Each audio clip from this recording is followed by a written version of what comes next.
YouTube kanalımdan herkese merhabalar. Arkadaşlar bugünkü videomda usta beklemeden evde kendiniz yapabileceğiniz 5 tane önemli işi paylaşacağım. Birincisi yerinden çıkmış priz. Bunu bu şekilde yerine oturtmaya çalışmayın. Bunun çok pratik bir yolu var. Öncelikle ortasındaki vidayı söküyoruz. Vidayı söktükten sonra bu kapağı bir kenara alıyoruz. Bununla işimiz yok. Şimdi bu metal kısmında gördüğünüz gibi yanlarda 2 tane vida var. Bunları hafif gevşetiyoruz. Bunlar yandaki bu tırnakları tutuyor arkadaşlar. Bunları sıkılayıp gevşetmeye yarıyor. Gevşettikten sonra bu şekilde prizi kolayca yerine oturtabiliyoruz. Oturttuktan sonra parmağımızla bu şekilde sıkıca tutup bu vidaları tekrar sıkılıyoruz. Burada hemen şunu belirteyim. Prizin arka kısmına kabloların bağlandığı yerlere temas etmiyoruz. Çarpılma riski olabilir. Buna dikkat edelim. Bu vidaları sıktığımız zaman tırnaklar içeride açılıyor ve bir nevi bir dübel görevi görerek prizin yerinden çıkmasını engellemiş oluyor. Evet, sıktıktan sonra kapağını tekrar yerine takıyoruz. Ve ortasındaki vidayı da yerine takıp iyice sıkılayıp işlemi tamamlıyoruz arkadaşlar. Evet, işlem tamamdır. İkinci işlemimiz kilit göbeği, yani barel değişimi. Bu kilit göbeğini arkadaşlar yeni bir eve taşındığınız zaman mutlaka değiştirin. Bunu içeriden ve dışarıdan değiştirebilirsiniz ama dışarıda kapak olduğu için çoğunlukla dışarıdan değiştirmek zor olacaktır. Onun için içeriden değiştiriyoruz. Burada barelin hizasında bir vida var. Bunu sökerek işleme başlıyoruz.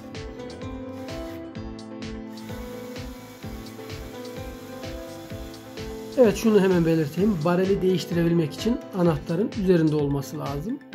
Evet, vidamızı söktükten sonra bu şekilde çekerek sökmeye çalışmayın. Arkadaşlar böyle anahtarı hafif açılı, 45 derece açılı hale getiriyoruz ve çektiğimiz zaman barelimiz kolayca yerinden çıkmış oluyor. Yeni bareli de tekrar takarken aynı şekilde anahtarın açılı olmasına dikkat edin. Bakın düz olduğu zaman girmeyecektir. Gördüğünüz gibi hafif açılı hale getiriyorum ve kolayca yerine oturmuş oluyor.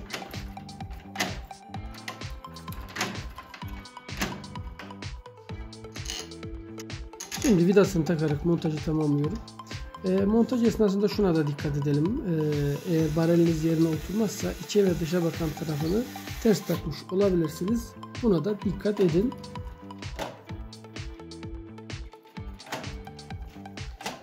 Bu kadar kolay arkadaşlar.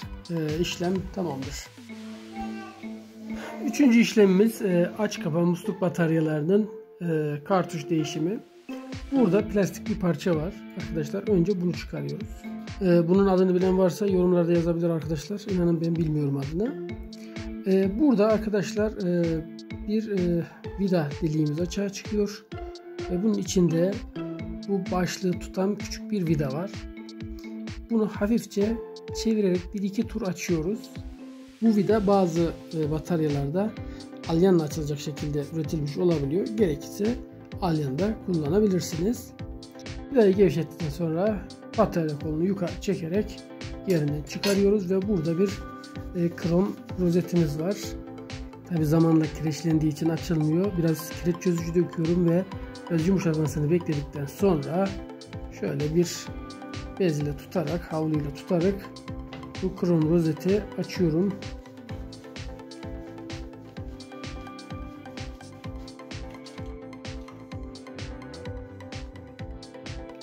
Evet, bunu şöyle bir kenara alıyorum. Şimdi bu aşamada vanayı kapatmamız gerekiyor. Vanayı kapattıktan sonra bir ayarlı anahtarla buradaki somunu söküyorum arkadaşlar. Buna kartuş tutucu somun deniyor. Bu parçamızı söküyorum. Yine kireçlenmişse zor sökülebilir.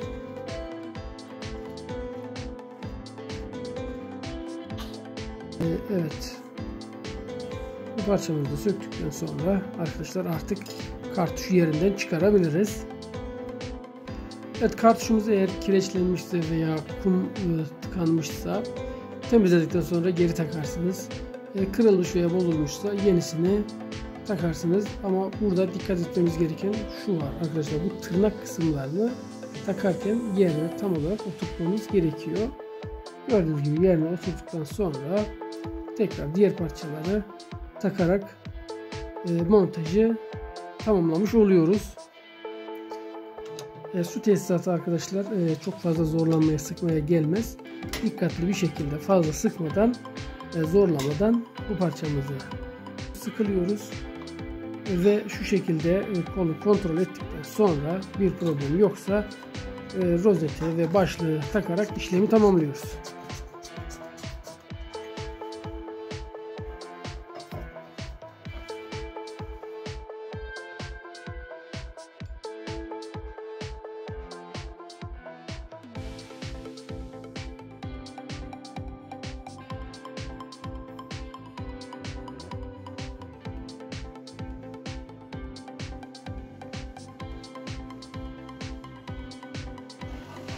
Evet, şimdi vanayı açıp kontrol edeceğim.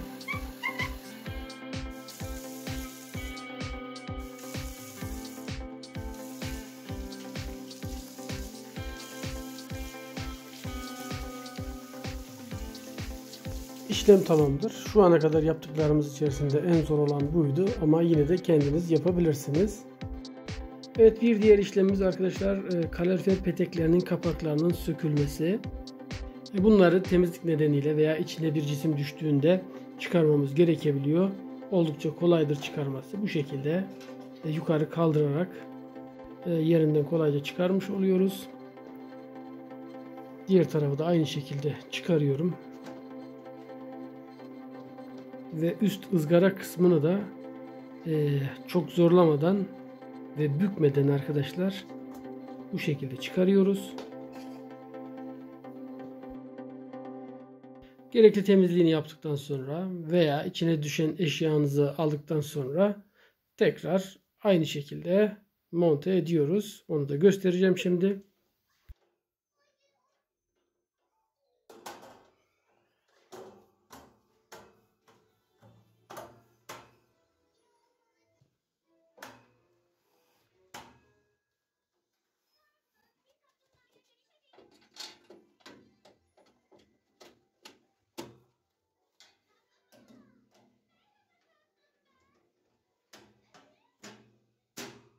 Evet, bu işlemimiz de tamamdır.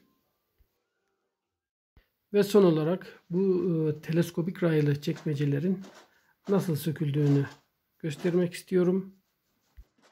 Bunları bu şekilde zorlamıyoruz arkadaşlar. Çok pratik bir yolu var. Burada bir tırnak var. Aynısından diğer tarafta da var. Şöyle yakından gösteriyorum. Bakın, bunu yukarı doğru kaldırıp hafifçe çekiyoruz. Diğer tarafta da aynısı var. Bunu da aşağı indirip hafifçe çekiyoruz arkadaşlar. Ve yerinden çıkmış oluyor. Aynı anda tutarak bu şekilde çektiğimiz zaman çekmecemiz kolayca yerinden çıkmış oluyor. Tekrar yerine takarken de rayları denk getiriyoruz. Ve hafifçe ittirdiğimiz zaman çıt sesiyle yerine oturuyor. Bu kadar arkadaşlar. Hoşça kalın.